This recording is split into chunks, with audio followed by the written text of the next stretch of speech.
कि हमारा चैनल आपको लगभग सभी सब्जेक्ट धीरे धीरे प्रोवाइड करा रहा है और हम आशा करते हैं कि हमारा कंटेंट आपको बहुत अच्छे से समझ में आएगा।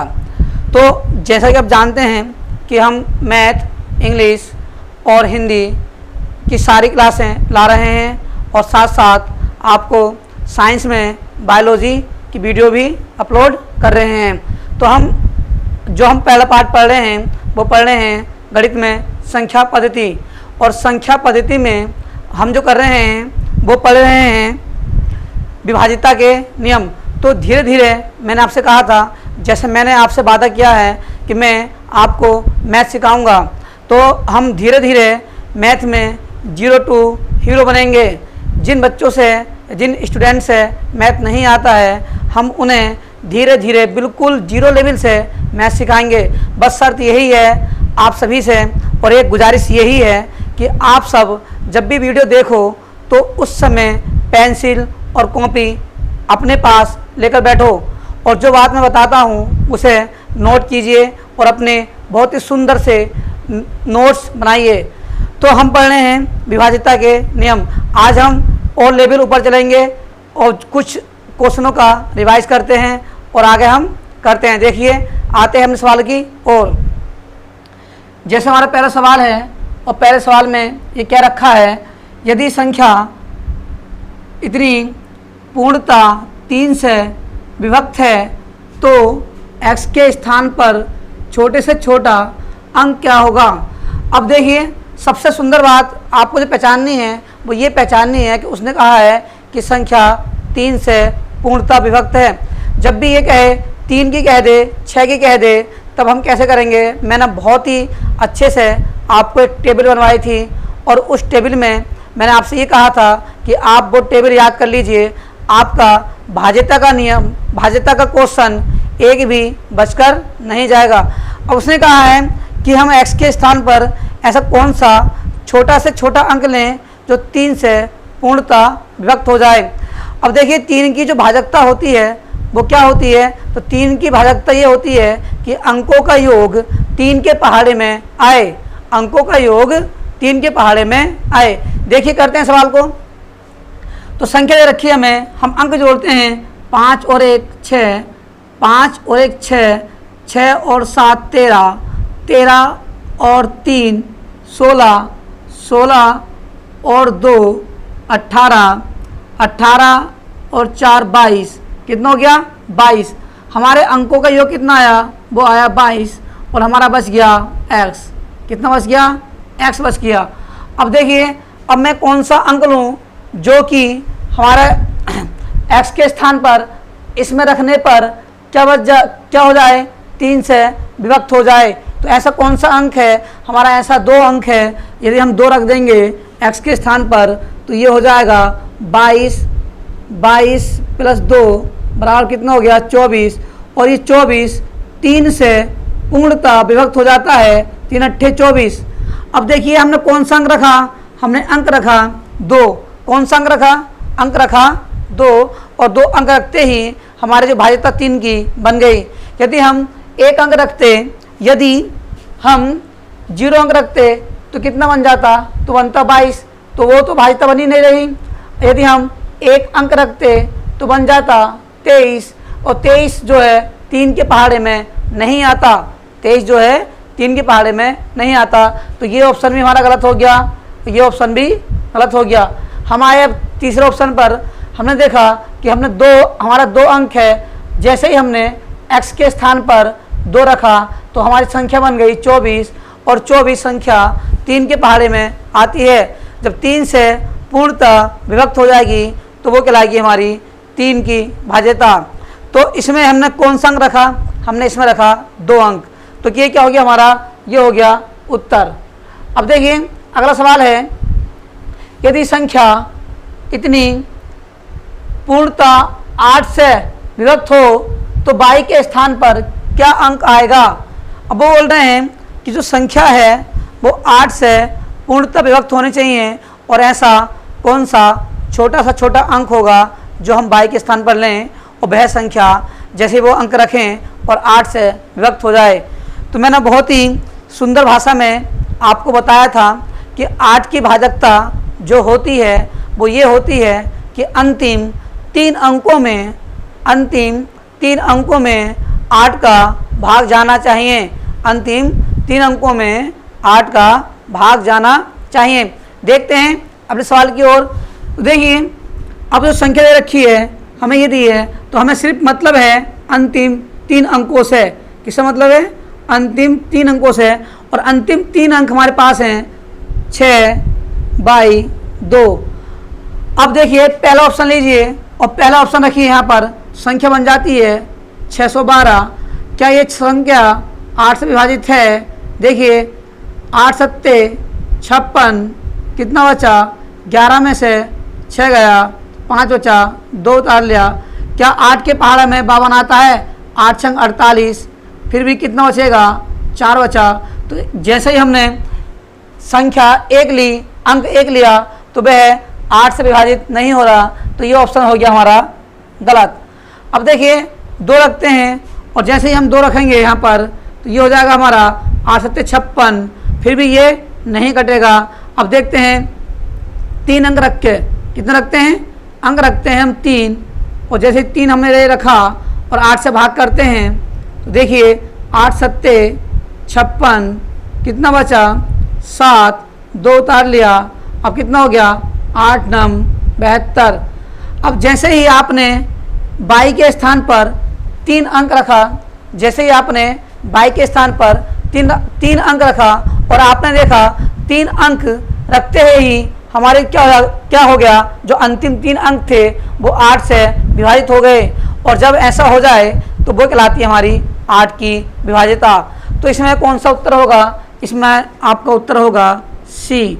ये भी आपको हो जाएगा गलत। अब देखिए और सवाल का लेवल बढ़ाते हैं और चलते हैं अगले सवाल की ओर। देखिए सवाल में पूछा गया है, कौन सी संख्या 45 से पूर्णतया विभक्त होगी?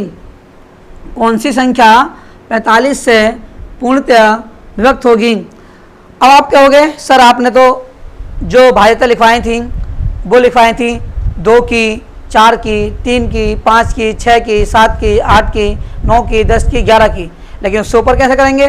तो मैंने आपको एक बात ये भी बताई थी, यदि एक संख्या बड़ी आ जाए तो हम उसके ऐसे 2 फैक्टर करते हैं जिसका HCF कितना हो? 1 हो। जिसका HCF कितना हो? 1 हो। और उन 2 फैक्टरों से हम देखते हैं किन किन की भाजकता हम लगाएंगे। देखिए ये सवाल इसी प्रकार से है और ये सवाल दे रखा है हमारा, जैसे हमारा 45 है।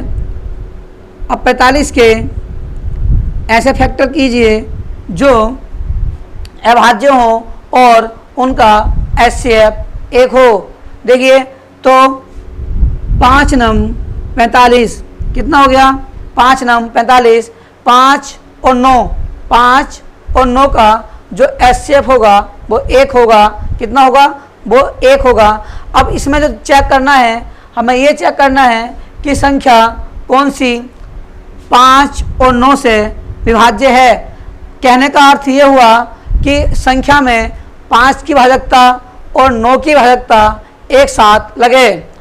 एक बार और सुन लीजिए, 5 की भाजकता और 9 की भाजकता एक साथ लगे।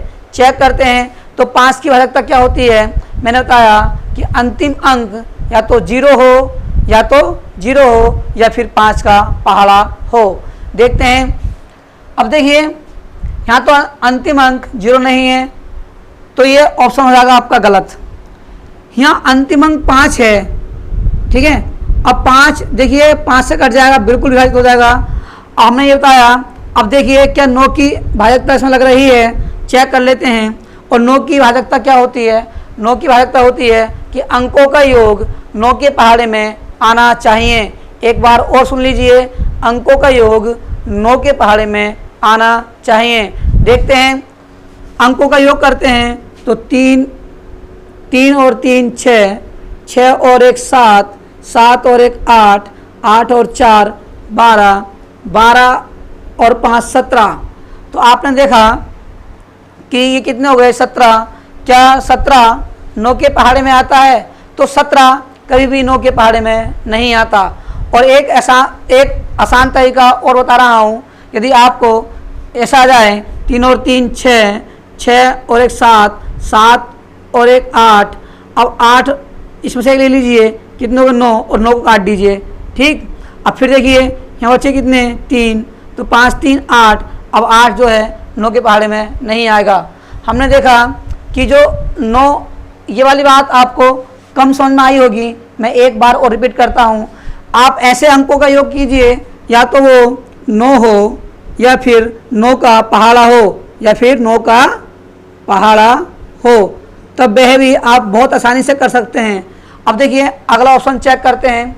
हमने कहा कि जो 5 की भाजकता होती है तो उसका इकाई अंक या 0 हो या फिर 5 से विभाज्य हो। अब देखते हैं इकाई अंक बाकी 0 है। अब देखते हैं क्या ये 9 से भी विभाज्य है या नहीं। तो 9 से विभाज्य होने की शर्त क्या होती है, अंकों का योग 9 के पहाड़े में होना चाहिए।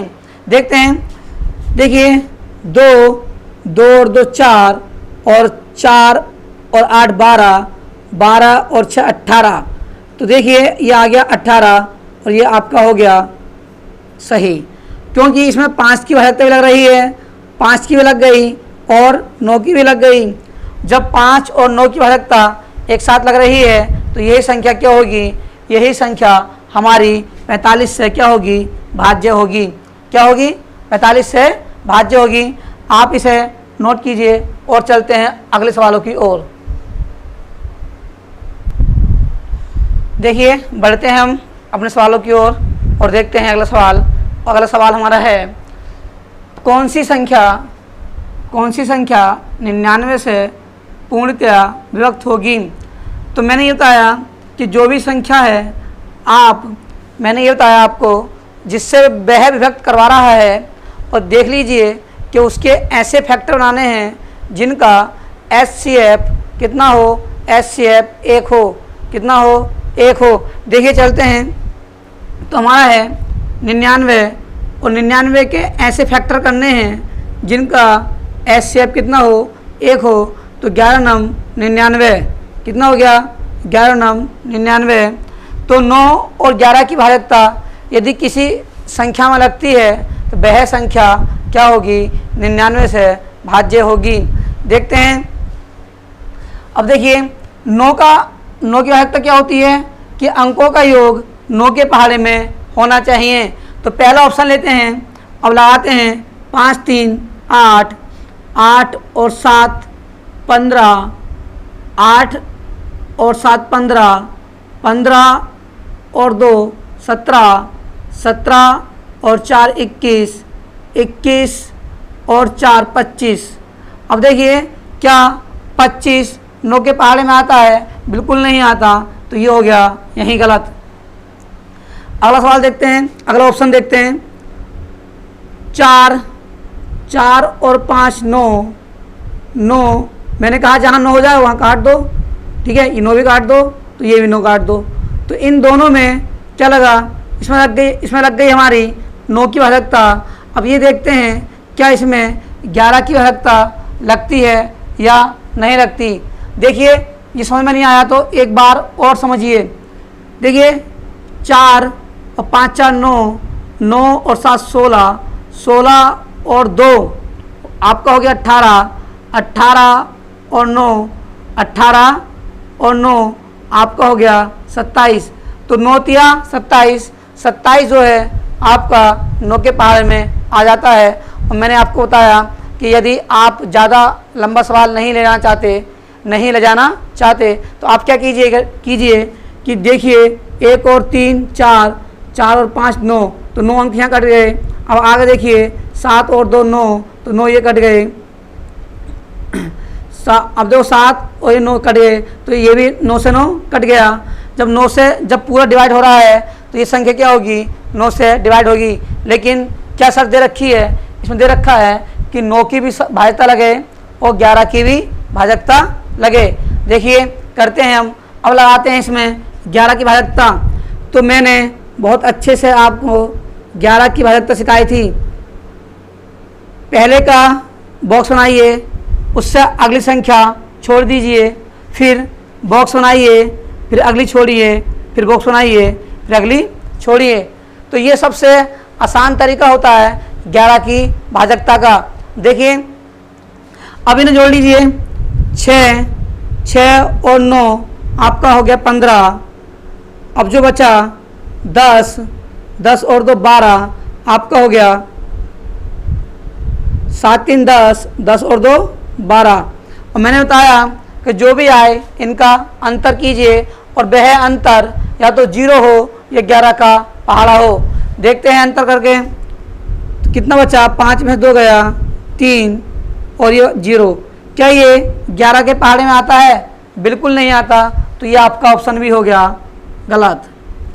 और देखते हैं, देखिए यहाँ 9 से 9 कटा, 4 4 8 और 1 9, तो ये भी कट गया। यहाँ 5 4 9, तो देखिए ये 9 से विभाज्य हो रहा है।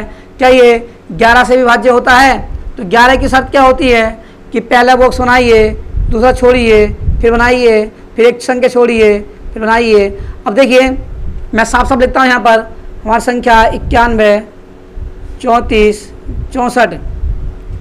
बॉक्स बनाइए, बॉक्स से अगली संख्या छोड़नी है, फिर बॉक्स बनाइए, फिर बॉक्स से अगली संख्या छोड़नी है, फिर बॉक्स बनाइए।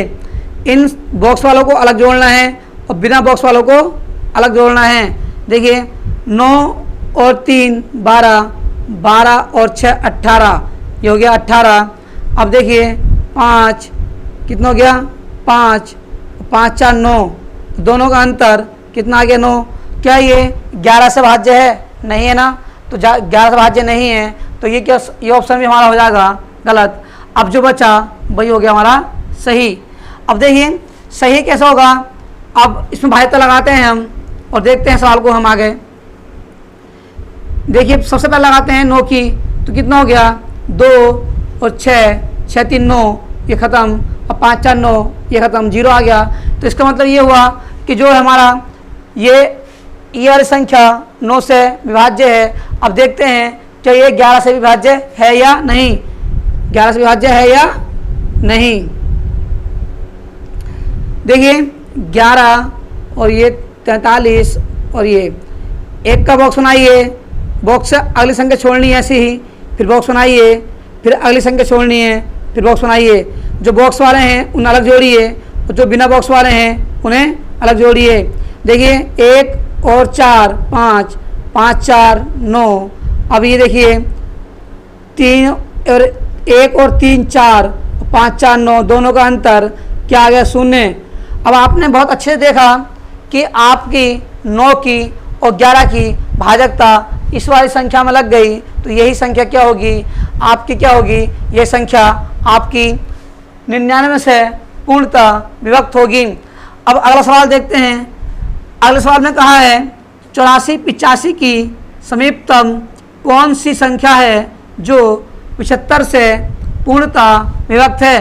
तो मैं आपको 2 तरीके बताऊंगा, जो आपको अच्छा लगे उसे आप इस्तेमाल करना। सबसे पहले देखते हैं जो 75 है उसके ऐसे अभाज्य गुणनखंड करने हैं जिनका HCF कितना हो, 1 हो। देखिए 25 तिया 75 कितना जाएगा, 25 तिया 75। और आप इसे भी तोड़ सकते हो, ये हो जाएगा 5 पंजे 25। तो 5 की भाजकता क्या होती है, या तो अंतिम अंक 0 हो या फिर 5 का पहाड़ा हो। अब इसमें क्या करना है कि 25 है तो अंतिम 2 अंकों में भाग जाना चाहिए। लेकिन उसने क्या पूछा है, उसने ये पूछा है कि 84 85 के मतलब 8485 की समीपतम कौन सी संख्या होगी। तो आपको क्या करना है, सबसे पहले देखना है कि ये संख्या 25 से विभाज्य है या नहीं। मैंने कहा 25 से देखना है तो अंतिम 2 अंकों में भाग कीजिए, तो क्या हो गया 25 से 75। तो ये संख्या 25 से विभाज्य है। अब ये चेक कीजिए क्या 3 से भी विभाज्य है या नहीं। तो 3 की भाजकता क्या होगी, अंकों का योग 3 के पहाड़े में आना चाहिए। देखिए 8 4 12, 12 और 5 17, 17 और 7 आपका हो गया 24। 3 से पूर्णतः विभाजित हो गया, तो ये संख्या क्या होगी, इस संख्या को देखिए बिल्कुल समीपतम है नहीं है। अब आप इसे चेक कीजिए ये 25 से नहीं कट रही, 5 से कट जाएगी। देखिए अंतिम दो अंक 0 हैं या 1 है, वो 0 है, तो क्या होगा, ये 5 से विभाज्य होगी, और जो 5 से विभाज्य होगी वो 25 से भी विभाज्य होगी। लेकिन ये 3 से विभाज्य नहीं होगी, क्योंकि 8 5 13, ये ऑप्शन हो जाएगा गलत। इसी प्रकार ऐसे। अब दूसरा तरीका क्या है, दूसरा तरीका ये है कि आप 75 से भाग दीजिए इस बार जो संख्या आपको दी है, और जो संख्या आपको दी है, और जब आप भाग करेंगे तो आपका जो शेष बचेगा, कुछ भी आपको मान लेते हैं, मैं XYZ मान लेता हूँ, आपका जो शेष बचेगा वो शेष इस संख्या में से घटाइए, आपको डायरेक्ट उत्तर यही मिल जाएगा, ये वाला। बात समझ में आई नहीं आई, कैसे करना है, आपको कुछ नहीं करना, इस 75 से भाग देनी है जो संख्या दी है, और जो शेष बचेगा वो दी गई संख्या में से माइनस कर देना है, आपको डायरेक्ट उत्तर मिल जाएगा। लेकिन आपको इतनी बड़ी क्रिया नहीं करनी है, बस आपको ये देखना है कि ये संख्या कौन सी संख्याओं से विभाजित हो रही है, और भाज्यता लगाइए और अपना उत्तर बहुत आसानी से टिक कीजिए। तो अब हमने आज बहुत अच्छे क्वेश्चन लिए, अब हम कल जो लेंगे इसके ठीक विपरीत क्वेश्चन लेंगे। अब वो क्वेश्चन कैसे होंगे, वो यहाँ पर x दे देगा और यहाँ पर y दे देगा, और पूछेगा बताइए x और y का मान क्या होगा। क्या पूछेगा, x और y का मान क्या होगा, या ये पूछ लेगा बताइए कि 8x माइनस 5y का मान क्या होगा, या पूछ लेगा 9x माइनस 4y का मान क्या होगा। ठीक है, तो आपको ये सवाल अब जो पूछे जा रहे हैं वो इसमें के क्वेश्चन पूछे जा रहे हैं, तो मैं आपको ये क्वेश्चन कल कराऊंगा, हम धीरे धीरे लेवल बढ़ाएंगे। तो मैं आशा करता हूँ कि मेरा पढ़ाया हुआ आपको समझ में आ रहा होगा। यदि बोलने में और लिखने में कोई त्रुटि हो जाती है तो उसके लिए हम आपसे क्षमा चाहते हैं, हम भी इंसान हैं, गलतियाँ हो ही जाती हैं। तो आप सभी से यही अनुरोध है कि कोरोना काल चल रहा है, और इस कोरोना काल में आप घर रह के ही अपनी तैयारी कीजिए, स्टे टू होम। तो जैसा कि आप सब जानते हैं कि हमारा देश बहुत ही भयंकर बीमारी से जूझ रहा है, जितना हो सके उचित दूरी बनाइए और मास्क का प्रयोग कीजिए। आप सभी को नमस्कार और धन्यवाद।